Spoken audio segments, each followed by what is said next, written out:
Hello दोस्तों, मैं हूं ब्रजेश और स्वागत है आपका हमारे यूट्यूब चैनल कहानियों की दुनिया में।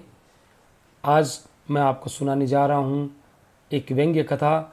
हरिशंकर परसाई के द्वारा लिखी गई ये व्यंग्य कथा टॉर्च बेचने वाला। परसाई जी ने व्यंग्य कथा को साहित्यिक प्रतिष्ठा प्रदान की है। समाज में आई विसंगतियों, विडंबनाओं पर करारी चोट करते हुए चिंतन और कर्म की प्रेरणा देते हैं। उनके व्यंग्य गुदगुदाते हुए पाठक को झकझोर देने में सक्षम है। टॉर्च बेचने वाले में टॉर्च के प्रतीक के माध्यम से परसाई ने आस्थाओं के बाजारीकरण और धार्मिक पाखंड पर प्रहार किया है। चाहे कोई दार्शनिक बने, साधु बने या मौलाना बने, अगर वो लोगों को अंधेरे का डर दिखाता है तो ज़रूर वो अपनी कंपनी का टॉर्च बेचता है। तो कहानी है टॉर्च बेचने वाला। शुरू करते हैं। वह पहले चौराहों पर बिजली के टॉर्च बेचा करता था। बीच में कुछ दिन वह नहीं दिखा। कल फिर दिखा, मगर इस बार उसने दाढ़ी बढ़ा ली थी और लंबा कुर्ता पहन रखा था। मैंने पूछा, कहाँ रहे और वह दाढ़ी क्यों बढ़ा रखी है? उसने जवाब दिया, बाहर गया था। दाढ़ी वाले सवाल का उसने जवाब ये दिया कि दाढ़ी पर हाथ फेरने लगा। मैंने कहा, आज तुम टॉर्च नहीं बेच रहे हो? उसने कहा, वह काम बंद कर दिया। अब तो आत्मा के भीतर टॉर्च जल उठा है। ये सूरज छाप टॉर्च अब व्यर्थ मालूम होते हैं। मैंने कहा, तुम शायद संन्यास ले रहे हो। जिसकी आत्मा में प्रकाश फैल जाता है वह इसी तरह हरामखोरी पर उतर आता है। किससे दीक्षा ले आए? मेरी बात से उसे पीड़ा हुई। उसने कहा, ऐसे कठोर वचन मत बोलिए। आत्मा सबकी एक है। मेरी आत्मा को चोट पहुंचाकर आप अपनी ही आत्मा को घायल कर रहे हैं। मैंने कहा, यह सब तो ठीक है, मगर ये बताओ कि तुम एकाएक ऐसे कैसे हो गए? क्या बीवी ने तुम्हें त्याग दिया? क्या उधार मिलना बंद हो गया? क्या साहूकारों ने ज़्यादा तंग करना शुरू कर दिया? क्या चोरी के मामले में फंस गए हो? आखिर बाहर का टॉर्च भीतर आत्मा में कैसे घुस गया? उसने कहा, आपके सब अंदाज गलत हैं। ऐसा कुछ नहीं हुआ। एक घटना हो गई है जिसने जीवन बदल दिया। उसे मैं गुप्त रखना चाहता हूँ, पर क्योंकि मैं आज ही यहाँ से दूर जा रहा हूँ, इसलिए आपको सारा किस्सा सुना देता हूँ। उसने बयान शुरू किया। 5 साल पहले की बात है। मैं अपने एक दोस्त के साथ हताश एक जगह बैठा हुआ था। हमारे सामने आसमान को छूता हुआ एक सवाल खड़ा था। वह सवाल था, पैसा कैसे पैदा करें? हम दोनों ने उस सवाल को एक एक टांग पकड़ी और उसे हटाने की कोशिश करने लगे। हमें पसीना आ गया, पर सवाल हिला भी नहीं। दोस्त ने कहा, यार, इस सवाल के पांव जमीन में गहरे गड़े हैं, ये उखड़ता नहीं है, इसे टाल जाएं। हमने दूसरी तरफ मुंह कर लिया, पर वह सवाल फिर हमारे सामने आकर खड़ा हो गया। तब मैंने कहा, यार, ये सवाल टलेगा नहीं, चलो इसे हल ही कर दें। पैसा पैदा करने के लिए कुछ काम धंधा करें। हम इसी वक्त अलग अलग दिशाओं में अपनी अपनी किस्मत आजमाने निकल पड़े। 5 साल बाद ठीक इसी तारीख को इसी वक्त हम यहाँ मिले। दोस्त ने कहा, यार, साथ ही क्यों न चलें? मैंने कहा, नहीं, किस्मत आजमाने वालों की जितनी पुरानी कथाएं मैंने पढ़ी हैं उसमें वे अलग अलग दिशा में जाते हैं। साथ जाने में किस्मतों के टकरा कर टूटने का डर रहता है। तो साहब, हम अलग अलग चल पड़े। मैंने टॉर्च बेचने का धंधा शुरू कर दिया। चौराहे पर या मैदान में लोगों को इकट्ठा कर लेता और बहुत नाटकीय ढंग से कहता, आजकल सब जगह अंधेरा छाया रहता है, रातें बेहद काली होती हैं, अपना ही हाथ नहीं सूझता, आदमी को रास्ता नहीं दिखता, वह भटक जाता है, उसके पांव कांटों से बिंध जाते हैं, वह गिरता है और उसके घुटने लहूलुहान हो जाते हैं। उसके आसपास भयानक अंधेरा है, शेर और चीते चारों तरफ घूम रहे हैं, सांप जमीन पर रेंग रहे हैं, अंधेरा सबको निगल रहा है। अंधेरा घर में भी है। आदमी रात को पेशाब करने उठता है और सांप पर उसका पांव पड़ जाता है, सांप उसे डस लेता है और वह मर जाता है। आपने तो देखा ही है साहब कि लोग मेरी बातें सुनकर कैसे डर जाते थे। भरी दोपहरी में वे अंधेरे के डर से कांपने लगते थे। आदमी को डराना कितना आसान है। लोग डर जाते, तब मैं कहता, भाइयों ये सही है कि अंधेरा है मगर प्रकाश भी है। वही प्रकाश मैं आपको देने आया हूँ। हमारी सूरज छाप टॉर्च में वह प्रकाश है जो अंधकार को दूर भगा देता है। इसी वक्त सूरज छाप टॉर्च खरीदो और अंधेरे को दूर करो। जिन भाइयों को चाहिए हाथ ऊंचा करें। साहब मेरे टॉर्च बिक जाते और मैं मज़े में ज़िंदगी गुजारने लगा। वायदे के मुताबिक ठीक 5 साल बाद मैं उस जगह पहुंचा जहां मुझे दोस्त से मिलना था। वहां दिन भर मैंने अब उसकी राह देखी, वह नहीं आया। क्या हुआ? क्या वह भूल गया या अब वह इस संसार में ही नहीं है? मैं उसे ढूंढने निकल पड़ा।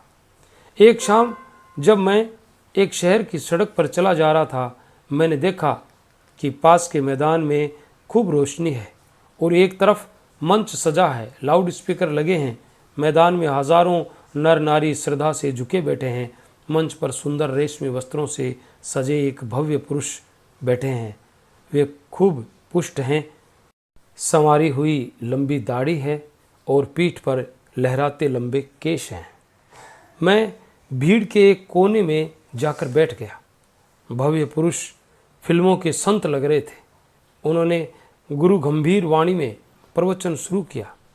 वे इस तरह बोल रहे थे जैसे आकाश के किसी कोने से कोई रहस्यमय संदेश उनके कान में सुनाई पड़ रहा है, जिसे वे भाषण दे रहे हैं। वे कह रहे थे, मैं आज मनुष्य को एक घने अंधकार में देख रहा हूँ। उसके भीतर कुछ बुझ गया है। ये युग ही अंधकार में है। ये सर्वग्राही अंधकार संपूर्ण विश्व को अपने उदर में छिपाए है। आज मनुष्य इस अंधकार से घबरा उठा है। वह पथभ्रष्ट हो गया है। आज आत्मा में भी अंधकार है। अंतर की आंखें ज्योतिहीन हो गई है। वे उसे भेद नहीं पाती। मानव आत्मा अंधकार में घुटती है। मैं देख रहा हूँ मनुष्य की आत्मा भय और पीड़ा से त्रस्त है। इसी तरह वे बोलते गए और लोग स्तब्ध सुनते गए। मुझे हंसी छूट रही थी। एक दो बार दबाते दबाते भी हंसी फूट गई और पास के श्रोताओं ने मुझे डांटा। भव्य पुरुष प्रवचन के अंत पर पहुंचते हुए कहने लगे, भाइयों और बहनों, डरो मत। जहाँ अंधकार है वहीं प्रकाश है। अंधकार में प्रकाश की किरण है। जैसे प्रकाश में अंधकार की किंचित कालिमा है, प्रकाश भी है। प्रकाश बाहर नहीं है, उसे अंतर में खोजो। अंतर में बुझी उस ज्योति को जगाओ। मैं तुम सबका उस ज्योति को जगाने के लिए आह्वान करता हूँ। मैं तुम्हारे भीतर वही शाश्वत ज्योति को जगाना चाहता हूँ। हमारे साधना मंदिर में आकर उस ज्योति को अपने भीतर जगाओ। साहब, अब तो मैं खिलखिलाकर हंस पड़ा। पास के लोगों ने मुझे धक्का देकर भगा दिया। मैं मंच के पास जाकर खड़ा हो गया। भव्य पुरुष मंच से उतरकर कार पर चढ़ रहे थे। मैंने उन्हें ध्यान से पास से देखा। उनकी दाढ़ी बढ़ी हुई थी, इसलिए मैं थोड़ा झिझका, पर मेरी तो दाढ़ी नहीं थी।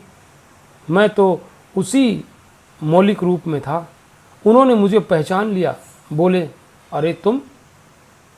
मैं पहचान कर बोलने ही वाला था कि उन्होंने मुझे हाथ पकड़कर कार में बिठा लिया। मैं फिर कुछ बोलने लगा तो उन्होंने कहा, बंगले तक कोई बातचीत नहीं होगी, वहीं ज्ञान चर्चा होगी। मुझे याद आ गया कि वहाँ ड्राइवर है।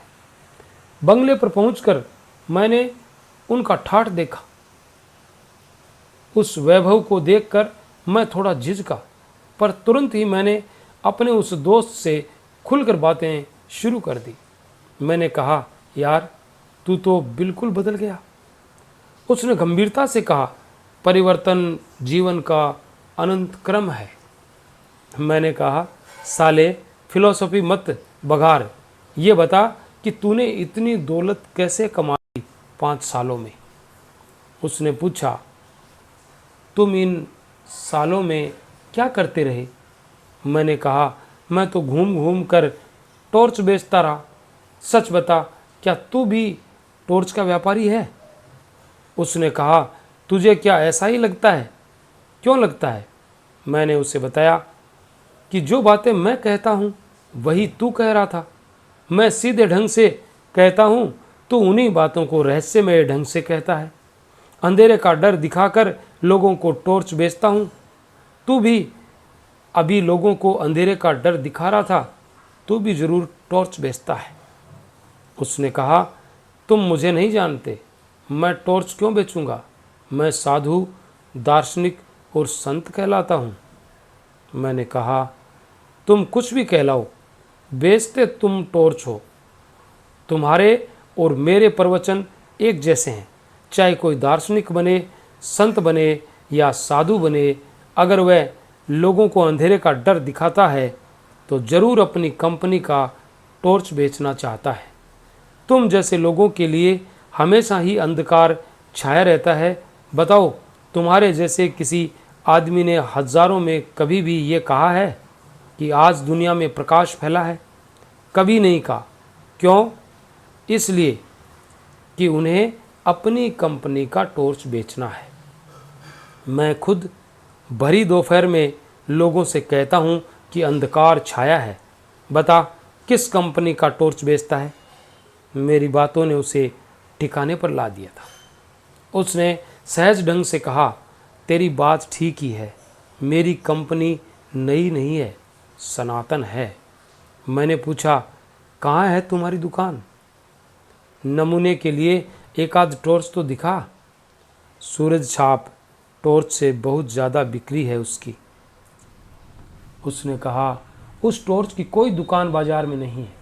वह बहुत सूक्ष्म है, मगर कीमत उसकी बहुत मिल जाती है। तू 1-2 दिन रह तो मैं तुझे सब समझा देता हूँ। तो साहब, मैं 2 दिन उसके पास रहा। तीसरे दिन सूरज छाप टॉर्च की पेटी को नदी में फेंक कर नया काम शुरू कर दिया। वह अपनी दाढ़ी पर हाथ फेरने लगा, बोला, बस 1 महीने की देर और है। मैंने पूछा, तो अब कौन सा धंधा करोगे?